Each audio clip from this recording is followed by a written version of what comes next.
اچھا جی، تین خبریں ہیں میرے پاس، خبریں کہہ لیں یا جو بھی کہہ لیں اس پہ۔ ایک تو جو جنرل فیض ہے، آپ کو پتہ ہے کہ ان کا معاملہ آج کل ہر جگہ پہ بڑا ہائی لائٹ ہے۔ ان کے ایک بھائی ہوتے تھے نجف حمید، جو پٹواری تھے، پھر بعد میں ان کے ہی دور میں، فیض حمید کے دور میں ان کو بڑا تیزی سے ان کی اسپیشل فائل منگوائی گئی تھی کمشنر آفس راولپنڈی میں، اور ان کو نائب تحصیلدار۔ اچھا، میں نے اپنی آنکھوں سے ایک دفعہ دیکھا کہ نجف حمید جب تحصیل آفس ہے نا ہمارا، تحصیل چوک کے پاس بالکل چکوال میں، تو وہ صاحب اندر آئے تو پورا جو عملہ تھا وہاں کا تحصیل آفس کا، وہ سارا ان کے آگے پیچھے پھر رہا تھا، پتہ ایسے چل رہا تھا جیسے کوئی بہت بڑا ڈان ہو۔ اچھا خیر، ان دنوں واقعی وہ ڈان تھا، اور پورے پاکستان سے جس کسی نے کوئی کام کروانا ہوتا تھا وہ وہاں نجف حمید کے پاس جاتا تھا، خواہ وہ ٹاپ سٹی والے تھے یا کوئی اور تھے ہاؤسنگ سٹیوں والے، یا جو بھی جہاں سے پیسہ آ سکتا تھا وہاں سے وہ گرین سگنل جاتا تھا چھوٹے بھائی کو فیض حمید کو، اور پھر وہاں سے یہ کام ہوتے تھے۔ لیکن بہرحال مجھے تکلیف بھی ہو رہی ہے کہ فیض حمید اس وقت جو ہے نا وہ رگڑے میں ہے ایک، اور وہ ادارہ جو پل پل کی خبر رکھتا ہے، لیکن وہ یہ سیکنڈ لیفٹیننٹ بھرتی ہونے سے لے کے لیفٹیننٹ جنرل بننے تک، ISI چیف بننے تک، پھر کور کمانڈر بہاولپور اور پشاور بننے تک، ان کو یہ نہیں پتہ چلا کہ یہ بندہ جو ہے یہ بیرونی قوتوں کے ساتھ مل کر پاکستان کو توڑنے کی سازش کر رہا ہے۔ آج کل اسی سلسلے میں وہ اریسٹ ہیں، اور شاید ملٹری کورٹ میں ان کو کورٹ مارشل ہونے جا رہا ہے۔ یہ خبر دینی یہ ہے کہ یہ ان کے نجف حمید کو گرفتار کرنے کے لیے ان کا جو گاؤں ہے لطیفال، وہاں پہ کچھ چھاپا مارا گیا ہے، اور یہ خبر اعزاز سید کو کریڈٹ جاتا ہے جو ہمارے بڑے انویسٹیگیٹو رپورٹر ہیں، انہوں نے اس کا انکشاف کیا ہے۔ چکوال کے صحافیوں کو میرا خیال ہے شاید اس بات کا پتہ نہیں، یا وہ مجبور ہے بیچارے، اس پہ کوئی بات نہیں کی کسی نے بھی، نہ کوئی ایسی رپورٹ دی ہے، نہ ہی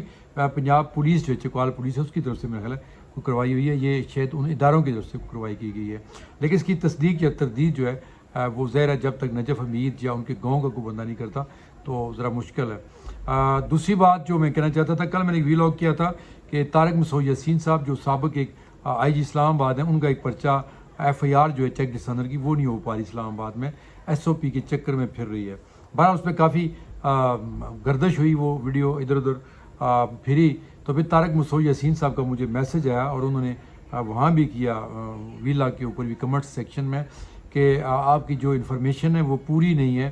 اور مجھے بڑی انسلٹ فیل ہوئی ہے کہ ایسا کچھ نہیں ہے۔ لیکن ان باکس میں انہوں نے جو میسج کیا ہوا ہے اس میں ایک طرح سے وہ تسلیم کر رہے ہیں کہ میری خبر بالکل ٹھیک تھی۔ ان کا کہنا یہ ہے کہ نیسٹ کے کچھ جو ہے اسٹوڈنٹس ان کے پاس آئے تھے، اور ان کے کوئی لواحقین آئے تھے جنہوں نے کہا کہ ان کے ساتھ کوئی فراڈ ہو گیا، اسکیم ہو گیا، چیک تھا ان کے پاس، تو وہ میں نے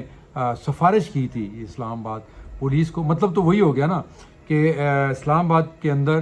SOP ایسی بنی ہوئی ہیں جس کی وجہ سے چیک ڈسونر کے پرچے نہیں ہو رہے آج کل۔ اور طارق مسعود یاسین کے کہنے کے باوجود جو ایک سابق IG ہے، بے شک ان کا پرسنل میٹر نہیں تھا، لیکن یہ ریکمینڈ تو انہوں نے کیا ہوا تھا تو وہ نہیں ہو رہا تھا۔ بار انہوں نے ریکویسٹ کی کہ اگر آپ وہ ڈیلیٹ کر دیں، تو میں نے حیرت کا بھی اظہار کیا کہ میں تو آپ کو بڑا ایک ڈیڈ ہانسٹ اور بڑا اچھا ایک آفیسر اس میں بتایا ہے، تو اس میں آپ کی انسلٹ والی کون بات ہوگی؟ اگر وہ مناسب سمجھیں تو اس پہ جواب دے سکتے ہیں۔ تیسری بات کہ ہمارے جو بڑے پیارے سے عرفان میمن ہیں، اسلام آباد کے ڈپٹی کمشنر ہیں، ماشاءاللہ جب چاہیں وہ NOC روک دیتے ہیں PTI والوں کا، جب چاہیں وہ جاری کر دیتے ہیں۔ آج انہوں نے ایک NOC دیا ہے کہ آپ اپنا جلسہ کریں، لیکن 7 شرائط بھی ڈال دی گئی ہیں۔ تو انہوں نے ایک تصویر کے ساتھ ٹویٹ کیا ہوا ہے کہ مزید 8 ایجنٹ ایکسائز آفس سے پکڑے گئے ہیں، اور جو وہاں پہ اس طرح کا دھندا کرتے ہیں، گاڑیوں کی رجسٹریشن، ٹرانسفر، 2 نمبر کام، سارے دھندے۔ تو انہوں نے عوام سے التماس کی ہے کہ ان سے بچو بھائی صاحب، اگر آپ نے اس دھندے کو ختم کرنا ہے نا، تو آپ جو ایکسائز کے ڈائریکٹر ہیں نا بلال صاحب، جو عرصہ دراز سے وہاں پہ ان کو پکڑوا دیں، ان کو اندر کروا دیں، کیونکہ ان کے اتنے کٹے ہیں کہ کوئی، لیکن وہ کہتے ہیں نا کہ ہمیشہ غریب ہی مارا جاتا ہے۔ وہ جو 2,000-3,000 روپے لے کے لوگوں کے کرام کروا دیتے ہیں نا وہاں پہ، تو وہ کوئی اتنے محل بڑے مجرم نہیں ہیں جن کو آپ بھر کے گاڑیوں میں گرفتار کرواتے ہیں اور پھر ان کو تصویریں بنا کے میڈیا پہ ڈالتے ہیں۔ یہ بلال کی جو ہے نا، ان کو ذرا لے کے آئیں اپنے قانون کے دائرے میں، اور یہ FI والوں کا بھی فرض بنتا ہے کہ وہ اس پہ دیکھیں کہ وہاں پہ کیا کیا ہوتا ہے اور یہ موصوف کیا کیا کرتے ہیں۔ تو بہت ہوش ربا قسم کے انکشافات سامنے آئیں گے۔ بلال اکیلا نہیں ہے وہاں پہ، پوری ٹیم ایکسائز کے آفس میں بیٹھی، مافیا ہے پورا یہ، اور یہ اس میں بہت بڑے بڑے ٹرانسپورٹرز بھی ہیں، اور بڑے بڑے بیوروکریٹ بھی شامل ہیں، بڑے بڑے لوگ ہیں جنہوں نے بہت بڑی بڑی گاڑیاں امپورٹ کرنی ہوتی ہیں، یا ادھر سے لے کے پھر ان کو بہت سارے دھندے کرنے ہوتے ہیں، عارضی نمبر لگانے ہوتے ہیں، بڑا کچھ ہوتا ہے۔ تو اس ایک بندے کو پکڑ لیں، سارے مسئلے حل ہو جائیں گے۔ ہمیں اپنی دعاؤں میں یاد رکھیے۔ اگلے ویل تک اللہ حافظ.